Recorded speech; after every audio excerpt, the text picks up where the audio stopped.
Welcome to Uncommon Sense, where we do our best to make it common again. I'm your host, Adrian Ahlquist, and today I'm joined by another Ahlquist that's not my dad. I'm joined by my older brother, Julian Ahlquist. How are you? Yeah, pretty good, thank you. Julian is also a teacher at the flagship school, along with Alyssa. If you saw last week's episode, Alyssa Bormis teaches at the Chesterton Academy of the Twin Cities, and so does Julian. You teach philosophy and history still, right? Just philosophy at this point. We got the history covered by other people. Okay, I'm glad. but philosophy is a full-time gig because we have philosophy required in the curriculum every single year, right? That is correct. Yep, all 4 years. Yeah. So I had Julian as a teacher when I was at this Chesterton, when I was a student, and it was awesome. So good. Yeah. So as I teased last episode, I hope you did your homework because we're going to be talking about Mary Poppins, the Disney movie Mary Poppins, and the theology behind it, quote unquote. We're going to make analogies to the Blessed Virgin Mary, and Julian has written this amazing comparison between Mary Poppins and the Blessed Virgin Mary, and you can go to his website, thomism.org. Which is amazing that you have that URL. Yeah. Yes, it is. Yeah, go to thomism.org, and there's a lot of other stuff that we could probably talk about on other episodes. Ooh, good idea. Yeah. And so, but we're going to talk about this one, and we're just going to get right into it. My first question is how does Mary Poppins represent, or how is she analogous to the Blessed Virgin Mary? That's a good point. I forgot about that point. Now, so first of all, we're talking about the Disney movie. We're not talking about the books that it's based on by P.L. Travers. So, if this doesn't work with the books, which I haven't read, don't worry, I'm not talking about that. Yeah, that makes sense. Yeah. I'm sure maybe no one watching it or listening to it will know about that. But yeah, you'd be surprised. I run into a lot of people who read really? the books. Oh, yeah, okay. Yeah. So Mary Poppins symbolizes the Blessed Virgin Mary, and we're not talking about when Mary was on Earth, as recorded in the Bible. We're talking about a post-Assumption Mary and her, as if you will, her occasional pop-ins into this world. Oh, that's good. And by the way, sorry, I didn't mean to interrupt, but today we looked up what the Marian feast day would be when this airs, and we were expecting an obscure one because it'd be March 2nd. But it's the Lady of Apparitions, which is pretty appropriate for what we're talking about. Yes, so. It is, right. So the movie could be interpreted as a Marian apparition, more or less, but it also could just pertain to sort of Mary's everyday intercessions as well. So yeah, post-Assumption Mary. Okay, so first comparison, I would say, this is the most mind-blowing one, they're both named Mary, right? Bam! Yeah. I might as well just stop there. All right, but second of all, both Marys possess a sort of heavenly dwelling, right? So Mary Poppins is enthroned, as it were, in the clouds, evokes a sort of Queen of Heaven motif, and despite that, they both come down to Earth and help people, right? Thirdly, we got both of them sort of have a maternal role, but sort of a spiritual motherhood. So Our Lady, of course, she's not the biological mother of humanity. Likewise, Mary Poppins is not the biological mother of the kids that she nurtures, right? Right. So it's, if you will, a spiritual motherhood, right? Mm-hmm. Fourthly, I think it's safe to say that they're both virgins. Hear me out. So, so obviously Our Lady, a virgin, but also the sort of standard for British governesses was that they were virgins. It was a respectable job for virgin women. So I would say there's that too. Fifthly, you could say they both possess miraculous powers. Some people try to argue that Mary Poppins is a witch, and maybe it's possible that she is in the same universe as Harry Potter. There's lots of evidence for that. Also, both Marys are practically perfect in every way. So, we got Our Lady, Immaculate Conception, right? And but some people object. Well, Our Lady is is not just practically perfect. She is perfect in every way. Well, Thomistically speaking, Our Lady's not ontologically perfect in every way. Otherwise, she'd be God. Yeah. Okay. So, so Our Lady is perfect in her will, in her actions, dare I say, in her practice, right? And of course, the tape measure, the soul reading tape measure that Mary Poppins says that Mary Poppins is practically perfect in every way. Right. Yeah. That's good. The other reasons I have, at least specifically for Mary Poppins, is a little watery. But so Mary Poppins, she acts sort of in sort of a leadership role. She has a commanding presence, like a queen of heaven, right? She kind of demonstrates tough love because occasionally, definitely the love of God. Yeah. What's an example of when she demonstrates tough love? Mary Poppins. Mary Poppins demonstrates tough love in the movie. Almost all the time. Yeah, she makes them do stuff that they don't want to do all the time. Exactly. But clean up the room. Of course, exactly. That becomes fun, of course. Yeah, but. well, and that's the idea is, work doesn't have to be bad. It can be fun. And when she makes them take the medicine. Yes, right. That makes sense. In fact, I'll mention that part now. So a spoonful of sugar helps the medicine go down. So what does that represent? I would say that the medicine represents obviously a sort of cure, and the cure for sin is suffering, right? And the sugar that makes it bearable, you could say, is grace, right? So grace makes suffering bearable and thus cures us, right? Right. And this is the whole thing with tough love. It doesn't feel good at first, but then it turns out to be very bearable, and grace makes it all possible. Mm-hmm. And in the end, it is fun. Yeah. Okay. Yep. Cool. Okay, so we got, I think I have one more. Yeah, so both, this is the most watery. Okay. So both Marys are very graceful, right? Obviously, there's maybe an equivocation here. So gracefulness can mean elegance or whatever, but, Our Lady is full of grace. But, Julie Andrews, who plays Mary Poppins, is very graceful. Well, and also when they're dancing on top of the roofs of London, I think Bert makes a reference to how graceful, how nicely she dances, and how, as opposed to the chimney sweep guys, right? Yes, I think so. Yeah, I think you mentioned it there, and also when they go into the chalk drawing, I think. Yeah. I believe so, yeah. That is, what was that, 8 points? Yeah, that's more or less the eighth point. Now, a lot of people would say, Mary Poppins kind of seems vain in the movie, like, because she stuck looks up. A little stuck up, maybe, looks at herself in the mirror. Right. And, on the one hand, sure, not a perfect analogy. Like all analogies, this is an imperfect analogy, right? Yeah. And but also, I mean, I'm predicting where this is going to go. I'm guessing that she's allowed to admire her own beauty if she's practically perfect in every way. Right. Because Our Lady, is a reflection of the divine, right? Mm-hmm. And Chesterton makes reference to that. So if you do reflect the divine, is it okay to, admire your reflection? Yeah. Right. So also in the original books, I'll mention this. In the original book, she's very vain. And so, the movie sort of toned it down. So you could say this is residue from the books. But by the way, is the movie Saving Mr. Banks, is that a pretty accurate telling of the story, or do you remember?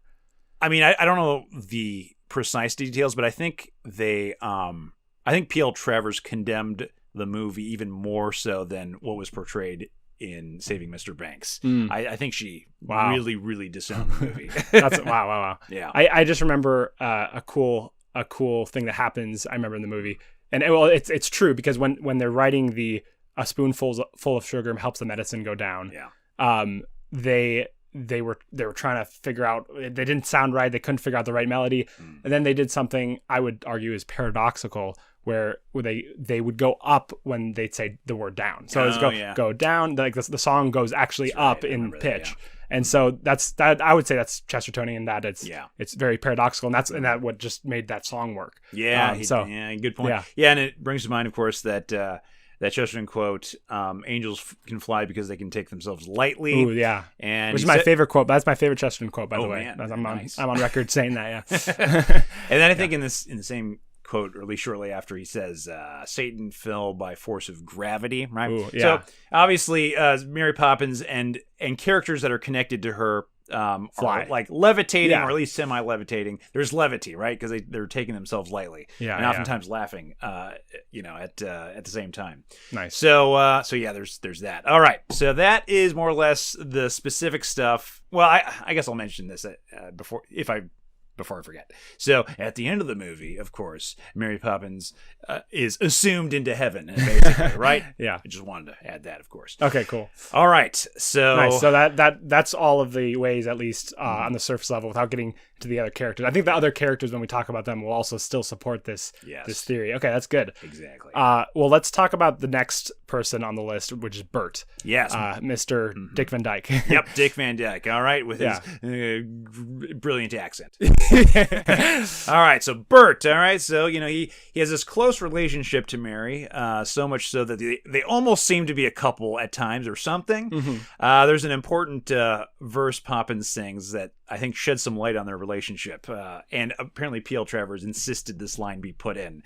I don't know if that's related, but anyway, the line is, "You'd never think of pressing your advantage. Forbearance is the hallmark of your creed. A lady needn't fear when you are near. Your sweet gentility is crystal clear." All right. Wow. So this suggests that Bert and Mary do not have a sexual relationship. It also suggests that perhaps Bert is actually very chaste too, right? But nonetheless, Mary. Well, I want to say, I mean, if you watch the movie, there's really no indication that they have an illicit relationship in any way. I mean, Bert is very respectful of Mary. Yeah. Obviously admires her, Yes. and so does Mary. Mary admires Bert and is amused by him and stuff like that. So I would agree with that. Yeah. Yeah, and Bert, he seems to have sort of a privileged position in this wondrous world where she kind of reigns, right? Yeah. He definitely has an inside scoop on what's going on.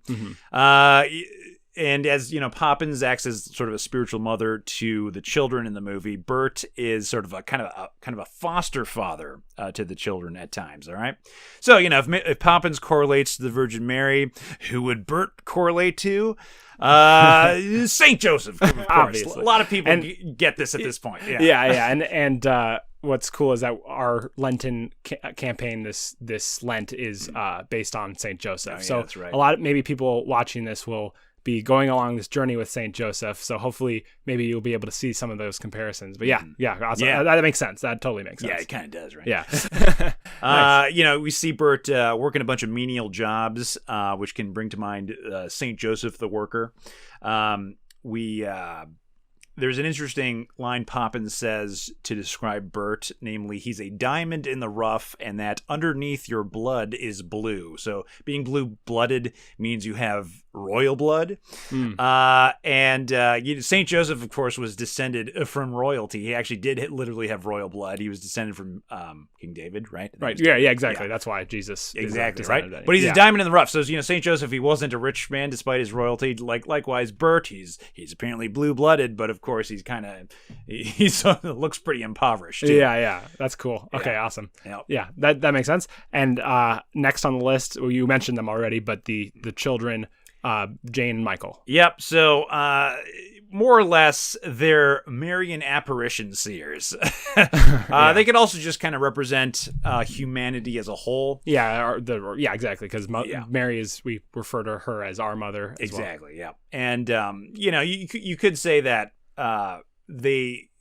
they're a little more privileged. Like Mary is focusing on them more, and they're seeing more of what is happening around Mary Poppins. You could say like not just humanity, but maybe apparition seers.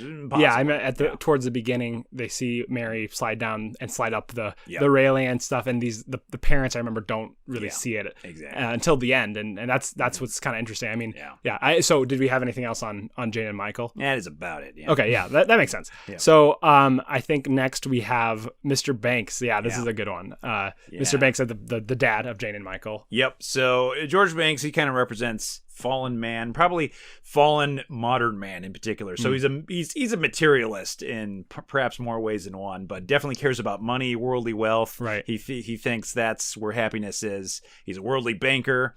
He thinks that he literally models his family after a bank, right? Yep. In his song, what's the line? a British home is run with. British bank is run with precision. Yeah. A British home requires nothing less. Yeah, exactly. Right? I was like, that's a great model. Yeah.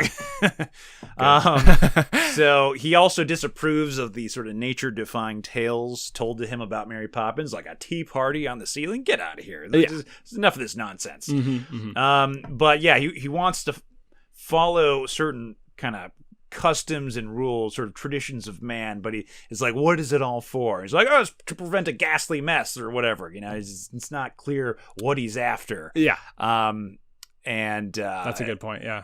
Yeah. Again, the modern world, especially the modern West, is influenced by Christianity and adopts a lot of Christian practices, but they've sort of hollowed it out. And again, like, what is it all for? Yeah, it's exactly. Unclear. Yeah, and that's true. I mean, I was recently talking about this with some people, but we have at least in the culture now, we have these values, these important values, but it doesn't seem to be tied to any core philosophy or baseline, reason or faith, so it's they fall apart after a while, and they're like the virtues that have run wild, as Chesterton would say. Yeah, and that's what happens to George Banks, which we'll go into detail later. It falls apart for him. Exactly. Yeah. Okay. Yeah. So that makes total sense. Then we got the last thing before we talk about specific events is the wind. What the heck is the wind? He's a character. Yeah. So the wind in Mary Poppins, I would say more or less, is the Holy Spirit. All right. So obviously wind and spirit is kind of connected in a lot of languages, right? Yeah, and we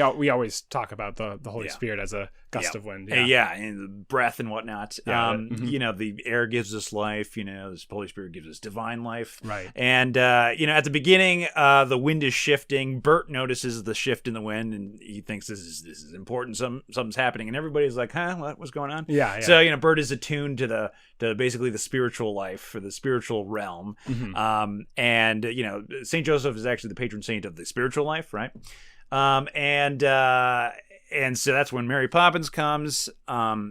When the wind shifts, she leaves. So she's kind of obedient to the wind. Right. She says, I'll be here until the wind changes, right? And in fact, it seems like the wind is the only thing that she's sort of subservient to. Yeah, that's a good point. Ooh, that's good. Yeah. That's interesting, because that actually helps you watch the movie, I feel like. A very clear example of knowing that you kind of... It lends a certain clearance to watching it, because otherwise, without knowing that, you're like, why is Mary following the lemon? I know. I mean, in general, I didn't care much for this movie until I figured it out. Oh, really? I'm like, this is weird. But then I'm like, okay, why is this so popular? I need to figure this out. Yeah. And we'll talk about why this matters at the end, I think. Yeah. After we talk about a few more events. Right. Hopefully it'll become clear, but because what's the point of comparing a Disney movie, an old Disney movie, before things happened. But we'll talk about that. So that totally makes sense. Also, the when the children write their the characteristics of their ideal nanny, right? Yes. They're kind of begging for this nanny. Dare I say, praying for one? Yeah. And the father rips it up, puts it in the chimney. Or in the fireplace, and then it goes up. The wind takes the fragments of the note, and bam, their prayers are answered. Mary Poppins comes down. So the Holy Spirit carried the prayers. Yeah, exactly right. That makes sense. Cool. Okay, so another event along that line is a spoonful of sugar. We mentioned it. So what they sing? A spoonful of sugar helps the medicine go down. Yeah. What is that? Yeah, so again, it's grace making suffering bearable, right? So it's first sung or mentioned when they're trying to clean up the room, right? The room, is a mess. Oftentimes, rooms are sort of correlated to one's soul, right? So there's some soul is a mess, and I don't want to clean it up. That's going to be hard work and whatever, and. But, like you put sugar in some nasty tasting medicine, it makes it bearable. Mary, analogously gives some sugar to cleaning up the room, namely gives them telekinetic powers, right? Obviously something supernatural is going on. And, everything's a snap then, literally. Yeah, that's good. That's good. And it just occurred to me that later, that's not when they take their medicine. Their literal. Later on they do actually take medicine. Later they take it and they don't want to, and they're disgusted by the sight of it, and then they have it and then they love it. They think it's very. And each of the medicine is a different color. It's sort of fine tuned to their personality or whatever. Even though it comes from the same place. Yes, exactly. Yeah, right. and that's very interesting because it's interesting that they like it because why are we talking earlier about the fact that they need sugar to help it go down? Well, I think it could be, as this is a theory off the top of my head, is it could be that this is when they're realizing what the fruits of suffering can lead to, and so that's something I remember Father Johnson, our pastor, said is if you, and I think he was quoting somebody, but if you knew the fruits that come out of suffering versus out of pleasant out of pleasures,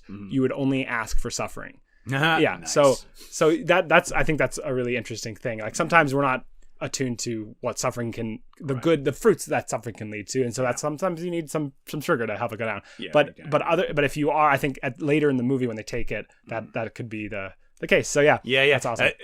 Also, Bert eventually sings a variation of one of the verses about this. He says, "A spoonful of sugar, that is all it takes. It changes bread and water into tea and cakes.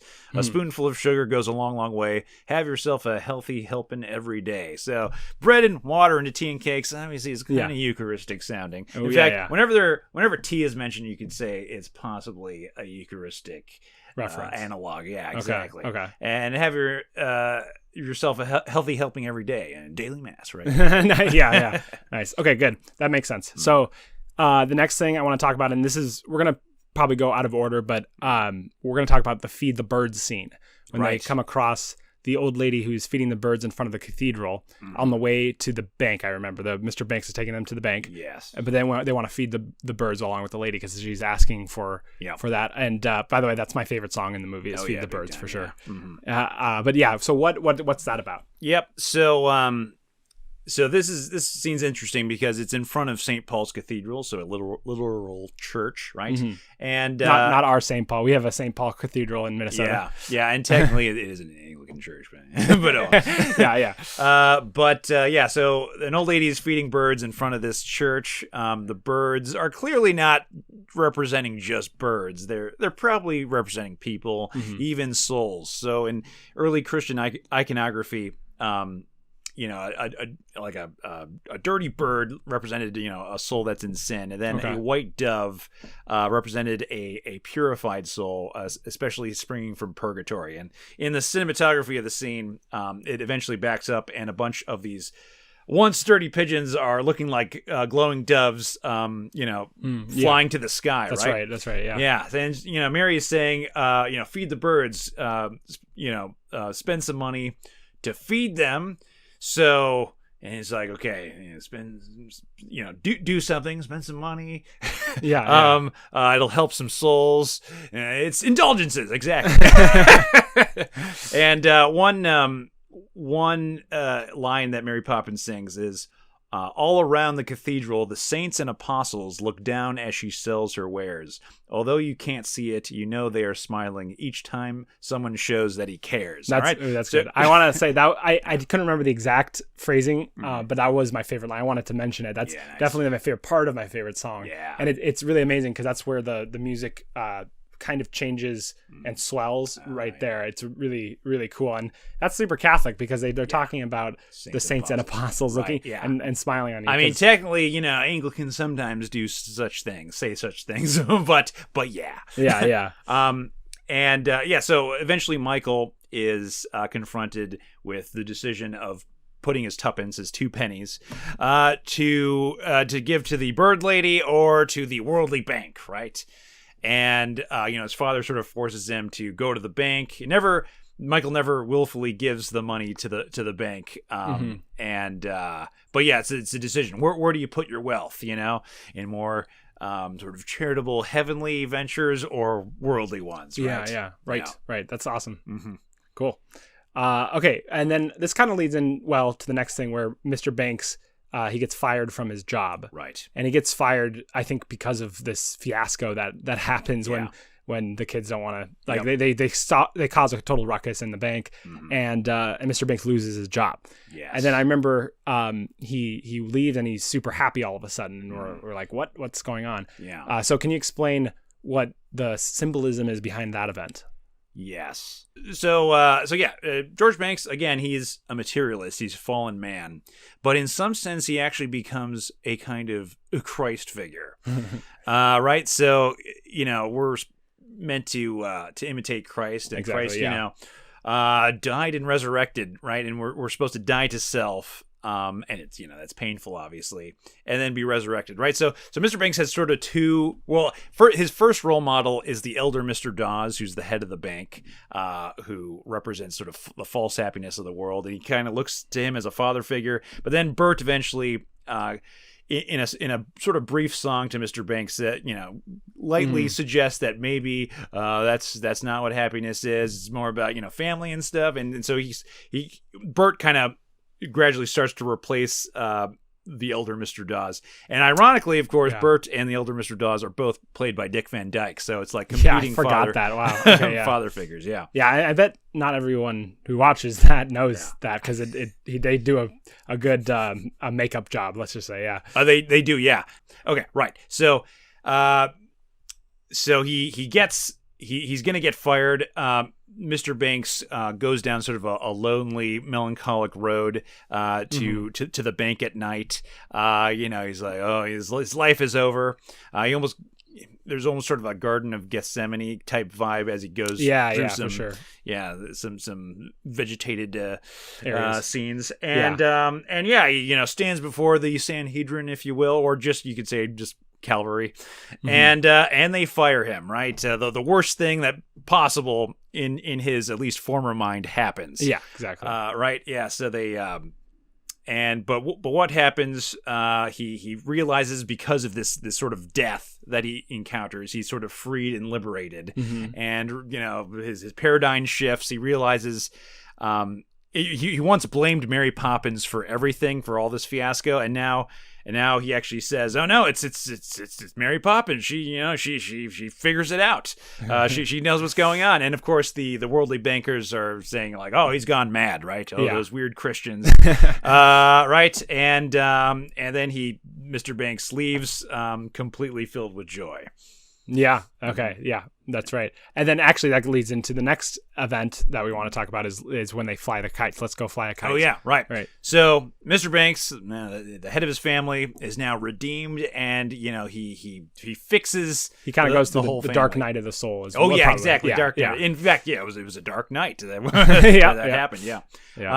And so things turn around. The family's back together again. The first family thing they do is fly a kite, right? And I think this represents family prayer, right? So they're looking up into the sky, into the wind. The wind. Yeah, exactly. The wind is taking it up. Yep. The kite is flying because of the wind.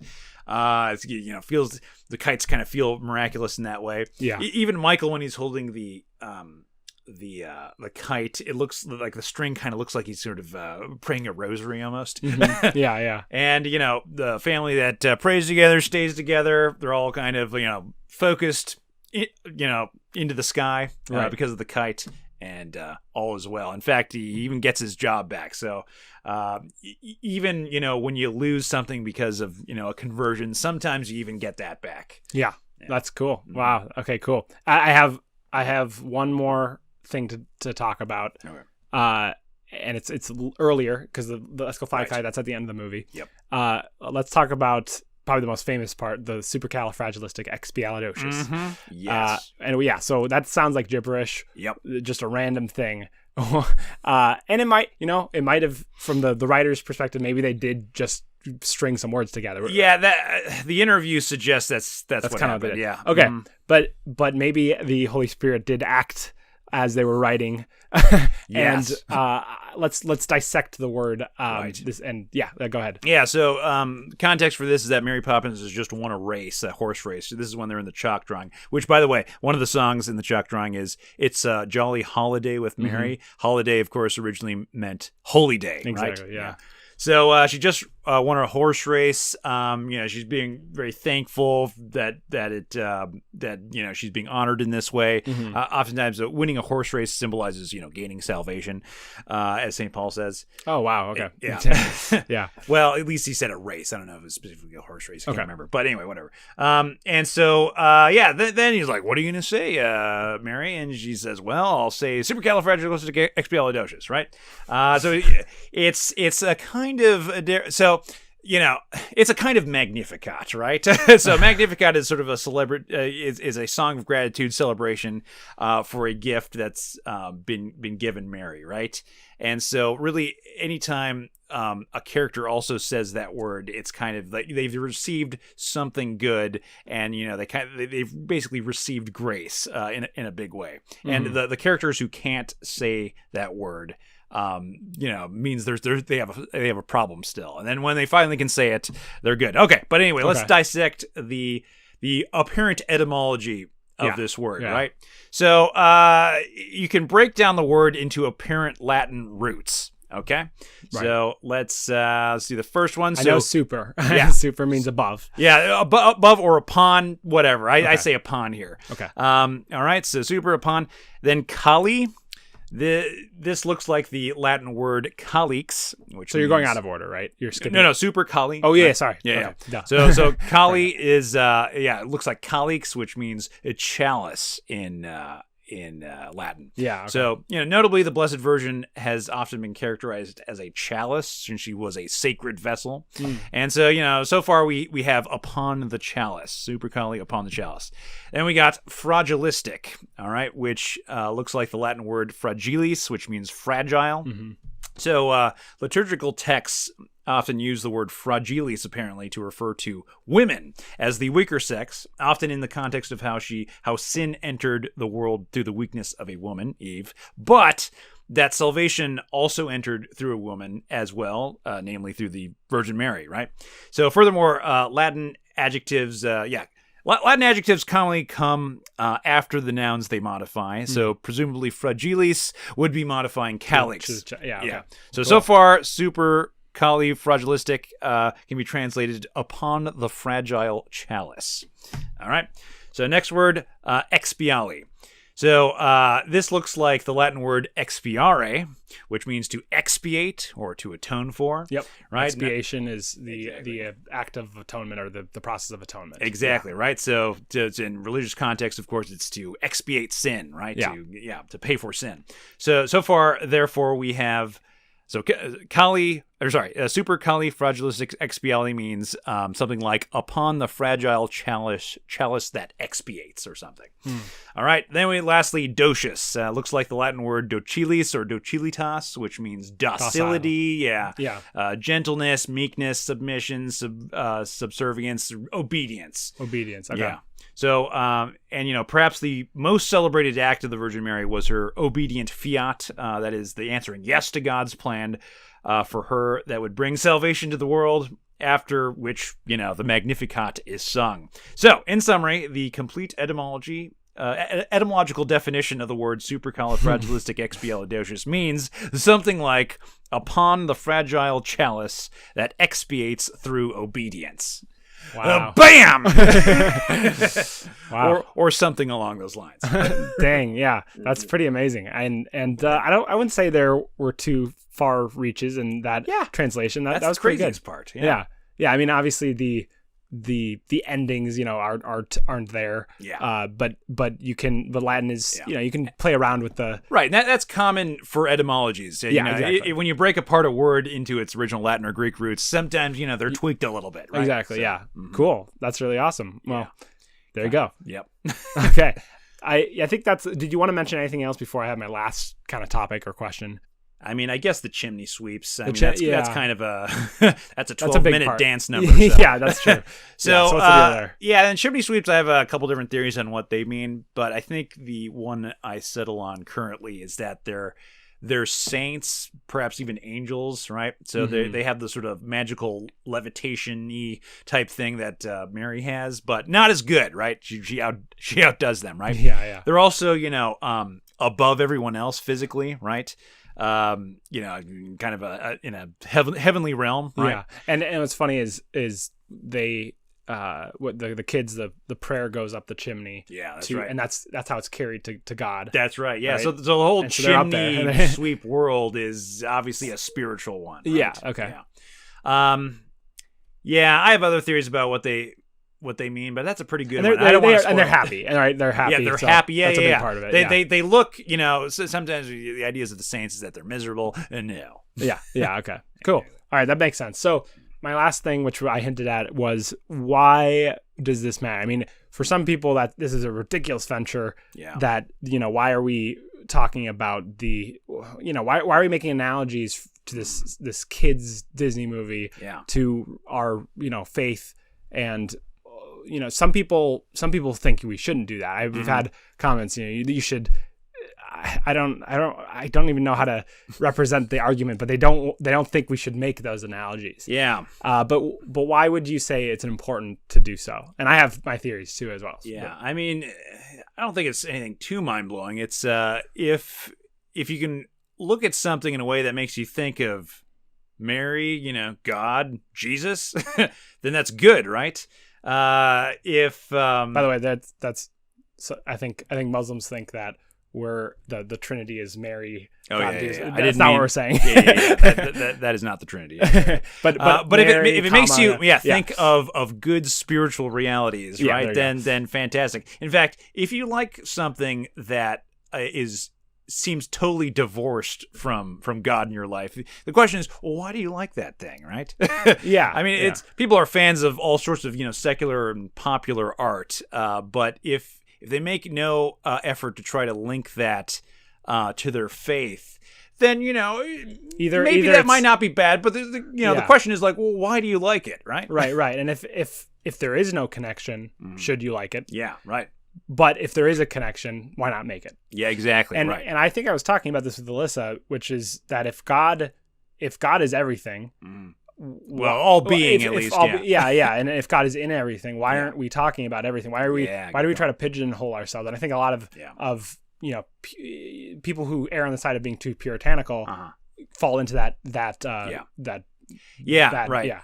puritanical, and also the Gnostic, the heresy of Gnosticism, which thought the world was actually not made by God, but made by a demon or an evil god, right? That's a early church heresy, a weird one. Right. But the puritanical thinking almost goes in that direction, thinking, the world is evil, so let's completely divorce it from the spirit, Yeah. And that's a heresy, right? That's a heresy, and it's not. We know in this case it's not practical, because if we don't do this, then again, there's no reason to engage in any sort of media, whether it's good or bad. A lot of media is not good. Okay, we get that. But some of it is good, and it's produced by good-willed people, and it's fruitful.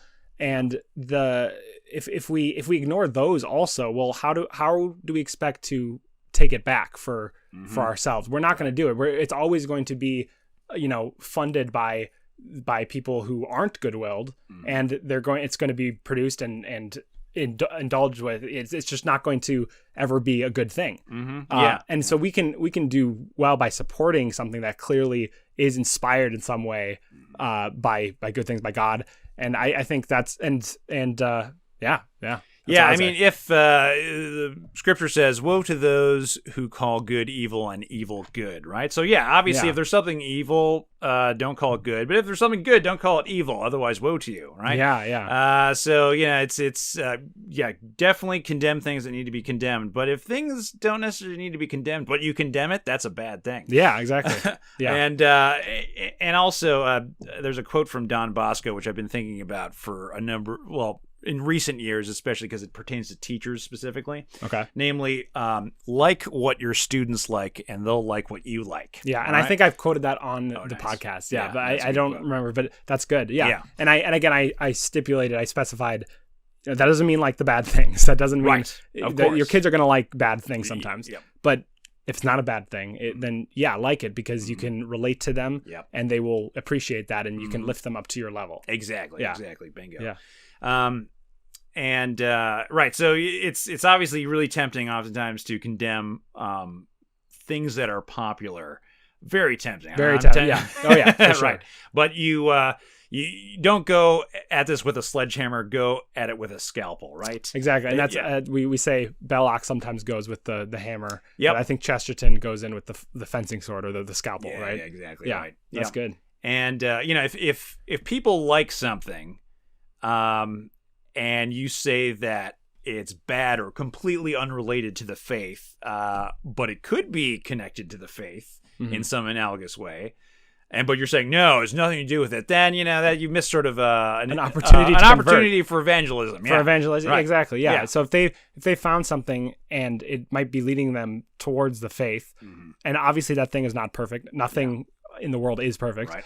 But they saw a glimpse of goodness, and then you can just say, no, that's rubbish. That's crap. Yeah, it's either bad or ludicrous. Or just for sure they're not going to be any. Yeah. They're not going to. You've just turned them off. You just made them unattracted to the faith. Exactly right. So relate the faith to things that people actually care about at the time, right? Yeah. As opposed to relating it to things that they don't care about at the time. Maybe they should care about it, but if they don't, then exactly. And Chesterton was really good at this, and that's why we try to keep a list of everyone that said they were converted by writings of Chesterton or people who write about Chesterton. We keep a list, and it's very, very long. Yes. I won't say how long, but it's long, and we keep it. Because we need the evidence, we need to see what works, and we now have data. We have actual evidence that this does work, and so that's what I would argue, and that's that you put it well. Yeah. And I guess lastly, a lot of people ask me this at the end of this exposition. So, namely, did Walt Disney intend for this to be the case? Did he intend Mary Poppins to symbolize the Blessed Virgin Mary? And the answer is no, probably not. Probably not. Yeah. But did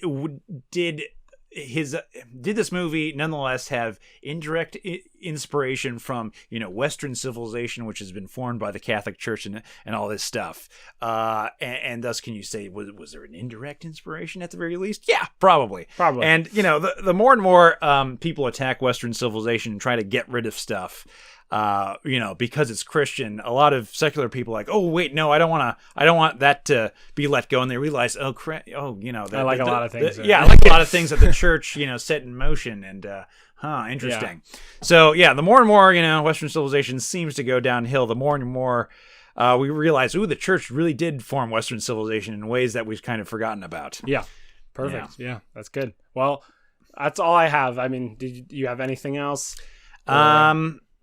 Yeah, it's Mary Poppins is my favorite movie. Okay. It used to totally not be. It's in my top 10 at least. Yeah, is that right? Nice. Yeah. No, it is my favorite movie. I like a bunch of other movies that are totally not Mary Poppins. I won't mention any. Yeah. Well, but a lot of violent movies. I'm just saying. Just to give credence. It's not like all Disney musicals for me. Just to be clear. Yeah. Yeah. And you should go to Thomism.org. There's a lot of other cool stuff. There is thousands of hundreds of proofs for God's non-existence. Yes, which parodies. Parodies. Or we should clarify. It's in response to these atheists who wrote hundreds of proofs for God's existence, and they were making fun of people's arguments for God's existence, which some of them are silly. Right. Big time. Yeah. No, I appreciated their lists. We need to up our game as Catholics. Exactly. Yeah.